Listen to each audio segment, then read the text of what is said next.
Hi everyone, and welcome to another episode of Cybersecurity Sauna. Thanks for joining us for another session where we sweat out the hot topics in security. So welcome to all our listeners, and be sure to follow us on Twitter at #CyberSauna.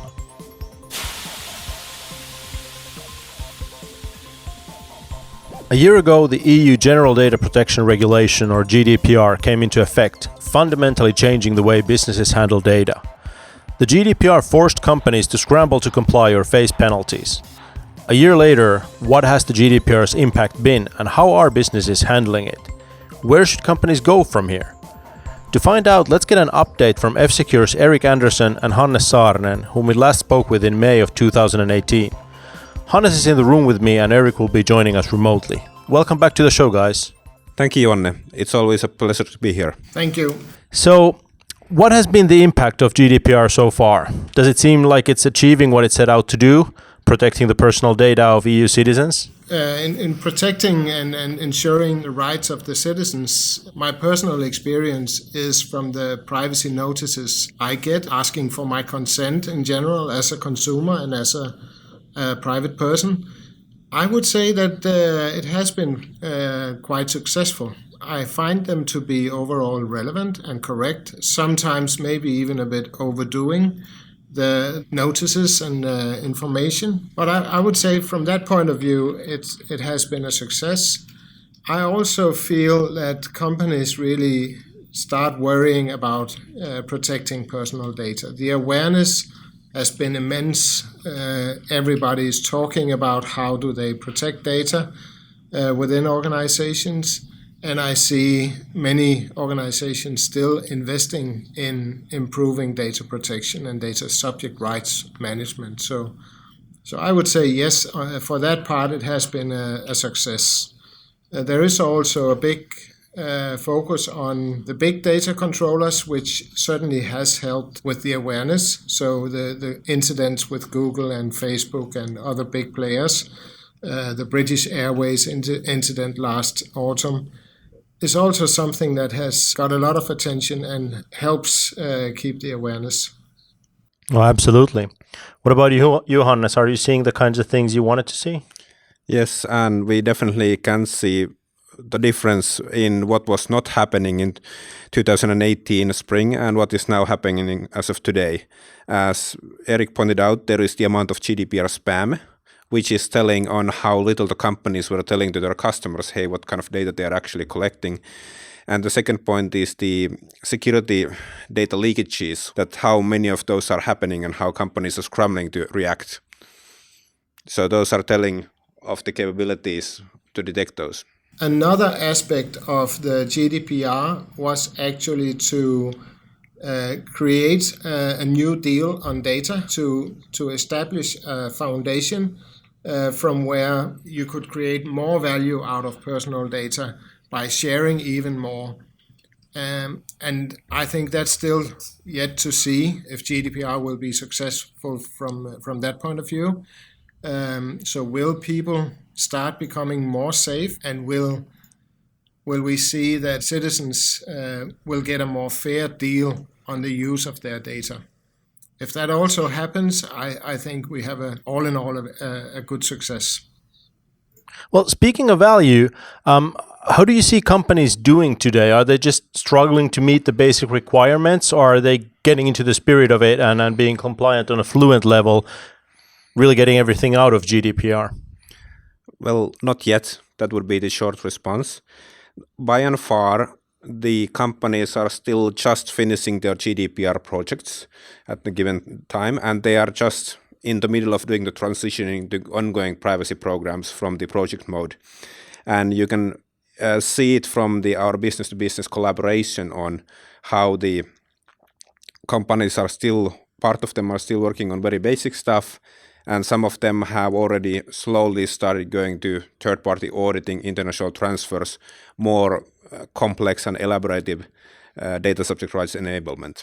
But so the trip is by far not yet over. Yeah, I agree with that. I would say that a lot of effort has been put into meeting the formal requirements, the data subject rights to be informed, to give consent, to establish data processing agreements, to make the record of processing activities, and all these, appointing a DPO, for example. Those kind of requirements, most companies are pretty good off with those. And on the awareness level, I also think that it has improved a lot. I see mostly on the technical level that we have many challenges still. We have seen quite a few severe breaches of personal data that could have been avoided with a decent effort. So it's mass attacks and random attacks where we know the vulnerabilities and the attack methods are really basic. Those type of attacks could easily have been avoided. So that's a technical issue that haven't quite gotten the attention it should have had. And I also think one of the challenges is that many systems, in particular legacy systems, they're not designed for privacy and they're not easily configured to minimize data access. And this will take maybe a generation or two of systems before we get those parts in place. To give you a silver lining on the technical side, the organizations in privacy have been measuring the difficulty level of how difficult it is to actually translate these requirements into technology. And all of those meters are mostly pointing downwards, meaning that it's even with the relative insufficiency of the privacy pros, nonetheless the companies are actually solving these things which were initially considered very difficult and very hard to implement.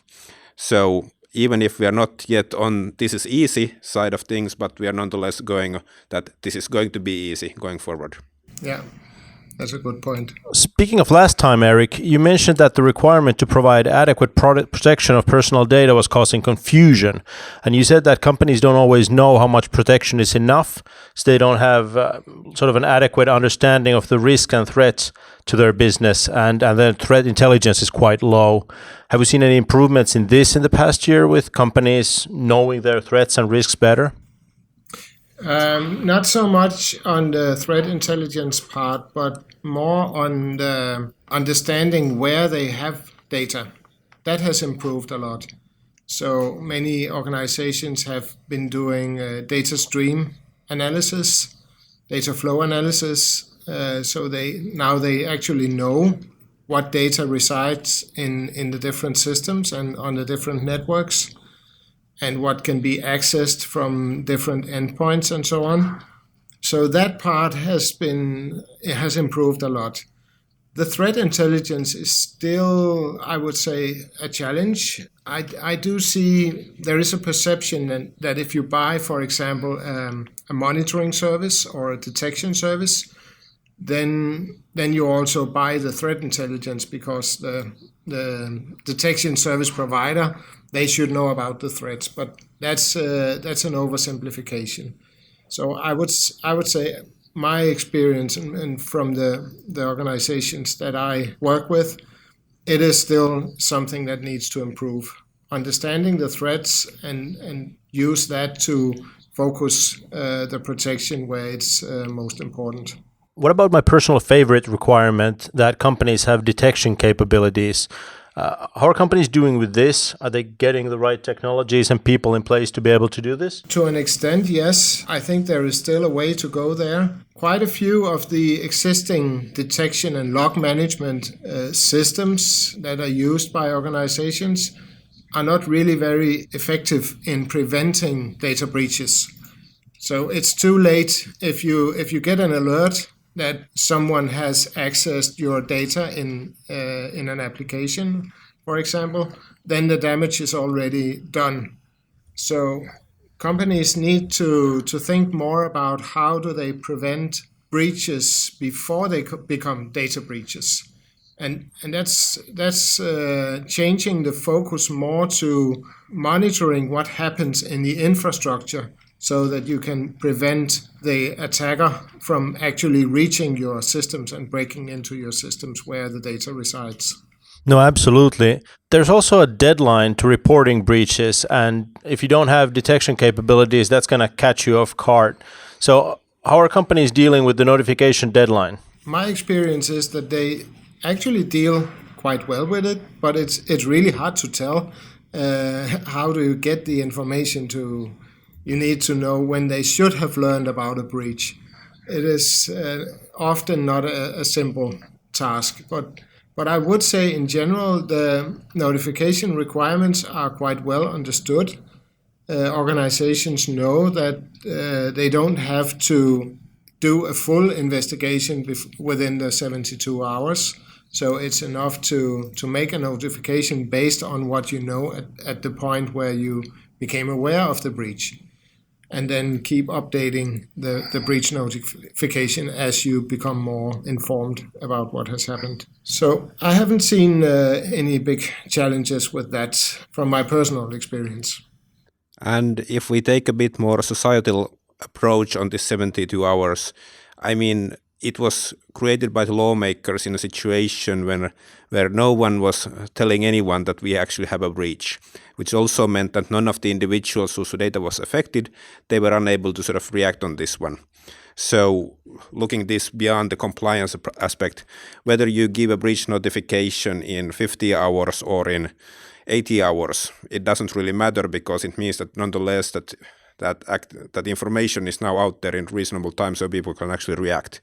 So regardless how well the companies are really meeting the 72-hour requirement and forgetting the potential company liabilities on failing that, nonetheless the fact that society is benefiting by and large by the fact that now we have these breach notifications.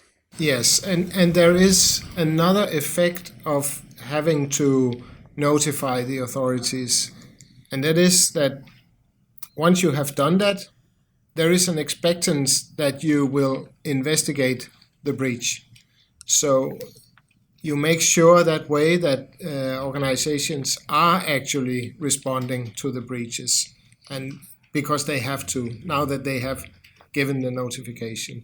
So it's not just the notification in itself, it is what it starts, the actions, the responses that they create within the organizations. Those are where we benefit most. That's a very good point, Eric. This is one of the nice examples of GDPR where it's not a list of isolated requirements, but it actually leads to this circle, which the companies, when running this circle, they will end up necessarily improving their whole privacy and security framework.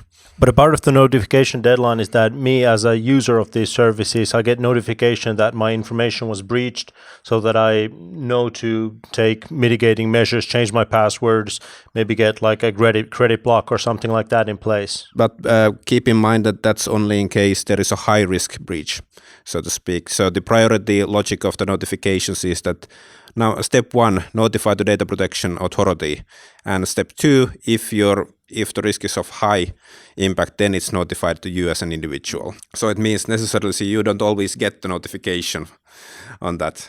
Obviously, if the company is operating diligently, they will provide that notification. And what I'm hoping here that now, as people start to see that there are also data breaches in Europe, not only in USA, because of the notification requirement is also here. It also means that when the breaches become more commonplace, it no longer creates this embarrassment factor to the company who is notifying their customers. A DLA Piper survey says that there were 59,000 personal data breaches that have been reported to the EU since the GDPR went into effect, but only 91 received any sort of penalties. So now that we're getting all these reports in from these companies, why so few penalties? Well, there is 2 major reasons for this.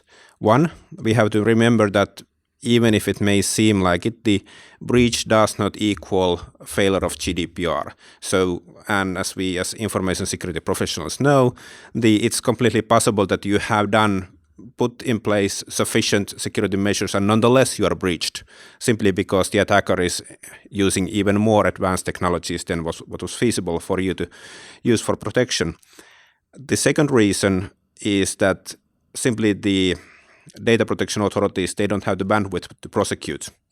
So they have a huge amount of personal data breaches, out of which they have to deal out, hey, which one of these are relevant, in which of these cases the controller or processor has been negligent in securing the personal data, And once they pick out those they decide that, okay, here we see wrongdoings, in that case, they have the issue that it takes huge amount of manpower to actually do a full-blown prosecution case. If they want to go against the big fish, like the US multinationals, then they will really need to sort of tie a substantial amount of their resources of pulling that one off. And that's away from going after the little fish. You made a good point about like how sometimes you can do everything right and still fall victims to one of these cyber attacks. But frankly, a lot of the attacks we're seeing, a lot of the breaches we're seeing, that is not the case. And to me, it seems like 91 out of 59,000 is kind of a low number. So is it more about the bandwidth thing? Do you think the authorities were surprised by the number of breaches that are happening? I can speak mostly for the Danish authorities, but I would say that the 59,000 breaches, they include many breaches from, I have heard about examples of losing a document that was printed out to the printer and things like that. So it is really ranging from quite small breaches to very big breaches. And I know for a fact here in Denmark that, for example, the municipalities, they have been sending in a lot of notifications. They have reported many breaches that are in the very low end of severity, I would say. So it would be interesting to know what the nature of those 59,000 personal data breaches are. I also know in Denmark that there is not enough bandwidth to process all these. So the fact that only 91 have received penalties, that doesn't mean that only 91 will receive penalties. And as we get more and more cases resolved, the penalties will come faster, because then we have some examples that we can base the penalties on. Then there is a practice that can be used for issuing penalties. Yeah, that's a very good point, Eric. So we have to remember that the authorities are also creating the whole procedure of penalizing the companies. And also, the note you made on minor penalties, let's remember that the fines are not the only instrument in the what the DPAs have, the data protection authorities, what they have at their disposal. They are going to send out warnings, reprimands, maybe come out publicly, or actually even worse than the fines, simply forbid the company to process any more data. So we shouldn't only look at the fines when measuring the impact. But you're saying we haven't seen the sort of full fallout of all the incidents that have been reported so far. Do you think we should be expecting to see a lot more fines or other forms of enforcement in 2019? We'll be seeing more. Let's remember that, for example, let's take Finnish Data Protection Authority. They only got the actual law, which was giving them the power to impose all of these fines. In addition to their previous capabilities, it came in force on 1st of January. So it means that they only have been fully empowered less than 5 months now. Last time you mentioned that most of the countries were not ready for GDPR. Like you're saying, Hannes, we just got legislation in Finland in January. Also not having enough data protection authority personnel in place, these kinds of things. How are EU member states doing in this regard? Quite well. The only one who is lacking in regards to this companion law, which the countries need to impose, is the Czech Republic. They have still it somewhere stuck in their parliamentary processes, but all of the other EU countries now have this companion law, which is also the law which is giving the empowerment rights to the data protection authorities. In terms of manpower management of the same authorities, I would draw here to the most often speculated international incident at the moment, Brexit, which myself and probably the whole privacy community are watching with worrying eyes, because the fact is that the Information Commission's Office, the UK DPA, is the best equipped data protection authority with most manpower, with the best publications coming out. So at least the people in the privacy space very much hope that the Brexit doesn't happen, because it would be a severe sort of lack of resources and good documentations and guidance on that side. And actually, even if occasionally we as companies we complain about overt regulation, is nonetheless we want there to be tech-savvy regulators or authorities in place telling us how to do these things, and the ICO is a kind of golden standard at the moment. Yeah, I would say that on the legal side and the formal requirements supervising those, the data supervisory authorities have really improved and have much more manpower now. But the technical skills to understand the risks and the threats, assessing the data protection, there is still a long way to go for quite a few of the supervisory authorities, with ICO being an exception. They have, based on the guidance that they have provided, it has been high quality. But I don't see the same in other countries. So we still have a gap within the supervisory authorities on the technical side. So what about companies outside the EU? Like, how are they been handling the new regulation? Is GDPR positively impacting the privacy of people outside the jurisdiction? I would say yes, because the companies, all of the multinational companies, in most cases, they want to have global practices. So in many cases, it doesn't make sense for them to sort of do a European-specific procedure, since we are nonetheless rather a big market, and then do something else entirely for everyone else. I know the US companies doing business to EU, they have had quite a few, let's say, GDPR readiness projects on their plates, and they really have been spending money to get compliant. That isn't to say that they all would be compliant, but they at least have been doing a bona fide effort to that effect. And this is where us as Europeans can be pretty proud. I mean, the privacy and GDPR specifically, it's a European export product. It's the model for all of the other 100 and plus privacy laws around the world at the moment. So it is, and that way we are kind of impacting how the personal data is being perceived and processed throughout the globe. Have there been any unintended consequences of GDPR? So the things that have happened that weren't part of the original purpose? If you want me to emphasize one thing, which probably was an unintended consequence, is this a bit too strict compliance activities, like the WHOIS database, which someone decided that, okay, this is against the letter of the GDPR, we have to limit access to WHOIS database, but at the same time evaluating the whole usage of the WHOIS database based on the privacy implications of the people who are listed there, and forgetting the societal benefits you have from the fact that you have this kind of internet directory in existence. So this is also something you sometimes see in the corporations or other entities applying GDPR, that you only look at the privacy side of things and then you forget the other aspects which might actually justify doing a bit more. About the sort of guidance and interpretation of the regulation, has there been any changes in that? Is anything looking different than we thought it was gonna look? Not probably different, but I mean the data protection authorities, they have taken the benefit of being empowered and giving more guidance. So we have guidance, quite a bit of guidance. What is an unpleasant surprise is that much of this guidance is also very conservative and very strict. So if you want to be fully compliant with all of the guidance you have, in some cases you really have to put a lot of effort of making something happen by the book. Yeah, I would agree with that. I also think that, of course, regulators and supervisory authorities, it's understandable that they want to play it safe. They don't want to be the ones loosening up.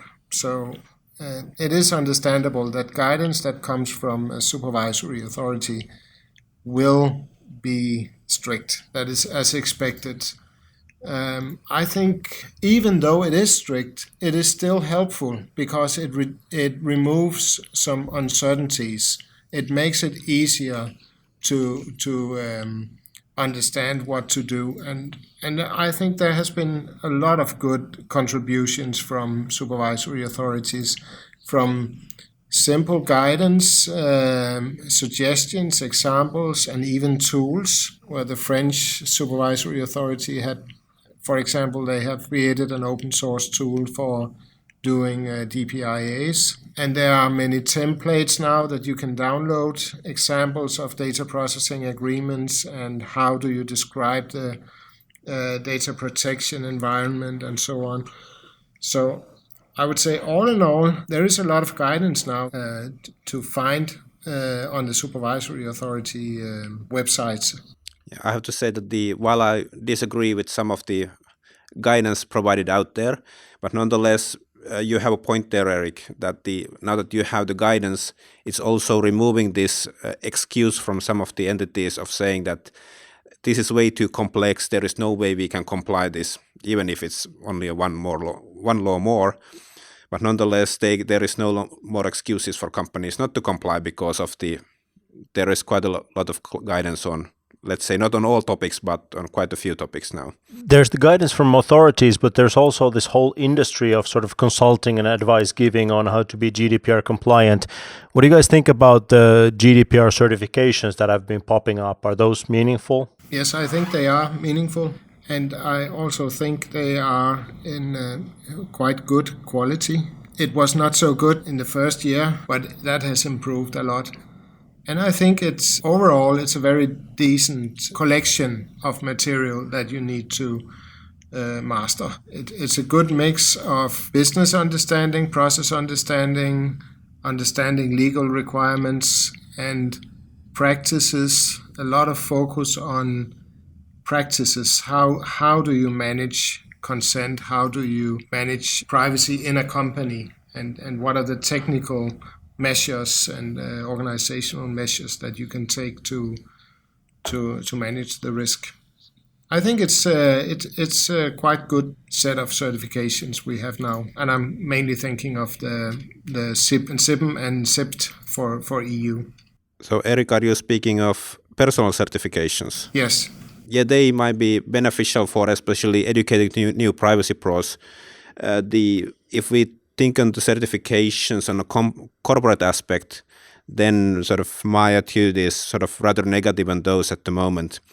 I mean, we already know that the GDPR has a model in place where the European Data Protection Board or European Commission, don't recall which, are able to later produce new European-wide certifications, which are not yet in existence, which also means that any certification you are going to get prior to that, and you are getting kind of the ICO privacy editions and all kinds of certifications by the consultancy houses, all of those certifications existing prior to the official European Union certification framework are going to be badly inflated when we actually finally get that one. So you may want to run these certifications for the purposes of having at least some paper for the moment to show that, hey, I'm doing my stuff nicely.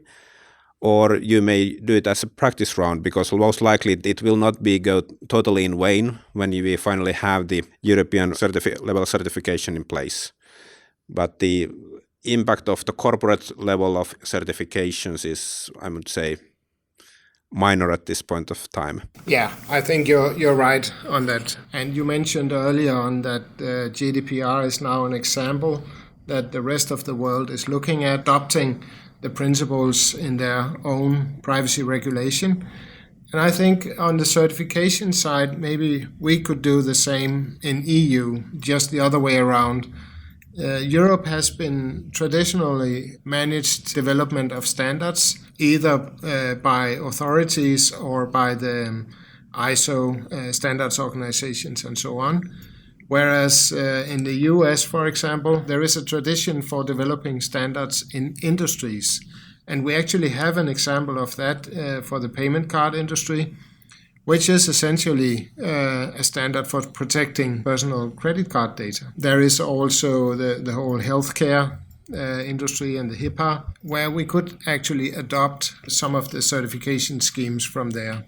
And similarly, when looking at other countries outside of EU, there are some industry-developed frameworks and standards that, with minor changes and tailoring it to GDPR, they could be a first step towards getting more industry standards and certifications.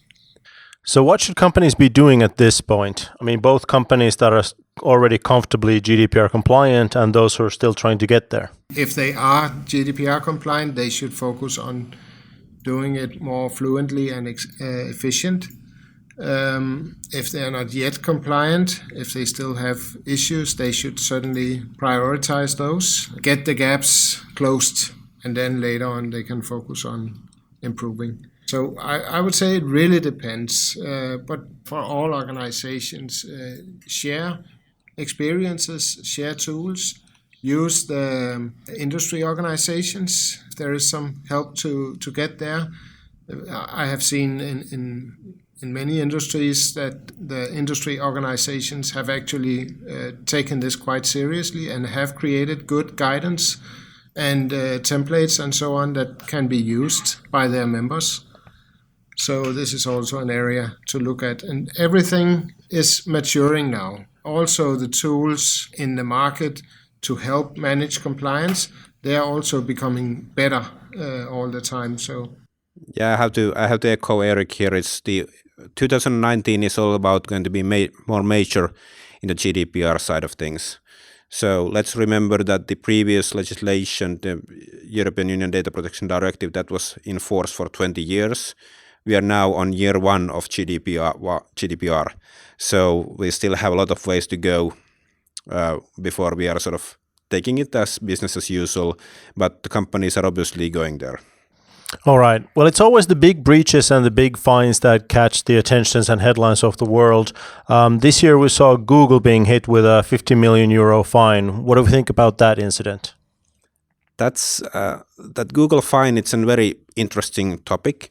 Rationale the CNIL, the French Data Protection Authority, gave out with the fine was that the Google was not transparent in how it was processing personal data, and it didn't have an opt-in. It didn't have valid consent for collecting that data. Now, but these are interesting also because how much does the Google data processing really differ from the cookie practices of most of the companies?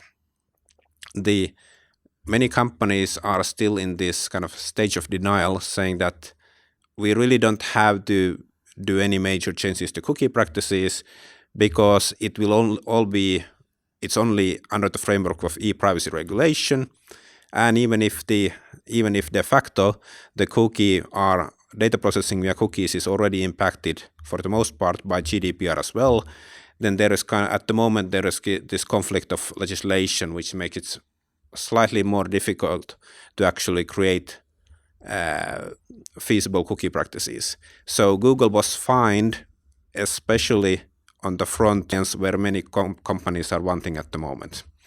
And that's why the Google case is such a good precedent, because it's kind of a wake-up call for the companies who don't yet have their cookie management in place. The argument has been made that by limiting how data can be collected and used, we're putting ourselves at a disadvantage in the AI race, where you need immense amounts of data to train the artificial intelligence. What do you guys think about that? By default, the GDPR is technology neutral, and if you already have as a rationale to process certain data, then it's rather trivial to add in to make the necessary sort of tweaks that you can also use the same data for machine learning. Now, that being said, if we compare ourselves, for example, to the culture on the China and USA, for example, where there are very few limitations on how you can collect the data. Yes, by default, the GDPR is putting, from that point of view, Europe in a disadvantage. But as pointed out by the lawmakers in this context, that if we limit our privacy protections too much in the name of potential economic advantage in the realm of AI, then it's kind of a race to the bottom. How low should you put the threshold in that case to make sure that we are on equal grounds with the equal freedoms to process whoever's personal data than the companies who don't have almost any legislation on that side? Yeah, I would add to that. I certainly agree with you that this could be a restriction, but it's not intended by GDPR to restrict AI as such. Point GDPR wants to make is that you have to understand the risk when you do collect large amounts of data and you do AI. What are the implications for the data subjects? Can we see the risks that the data subjects are exposed to? And based on that, is it then a good way to go? I would say that you can maybe even compare this a little bit to the way we create medicine today. So we have very strict requirements on testing and documenting that we have done testing of medicine before we actually put it to the market. And that doesn't limit the development of medicine as such, or maybe it delimits some kinds of medicine, but not the kind of medicine that a normal data subject would want to have. Yeah, so I'd also like to emphasize that the whole purpose of GDPR is not to limit the use of personal data. It is actually to do it in a controlled manner that society and the citizens and business environment can be happy with. So it provides a good foundation, transparency, and it provides the data subjects with the right to opt out if they don't feel safe or comfortable with the way their data is being used. And with that, there is a much better basis for using personal data.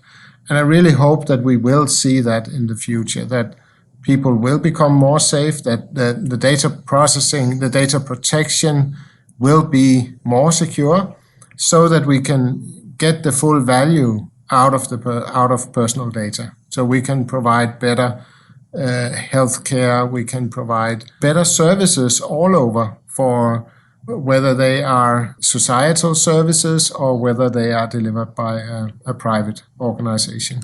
Thank you guys for taking us through year one of GDPR, and thank you for being on the show. Thank you, Janne. It's always a pleasure. Yeah, thank you. That was our show for today. I hope you enjoyed it.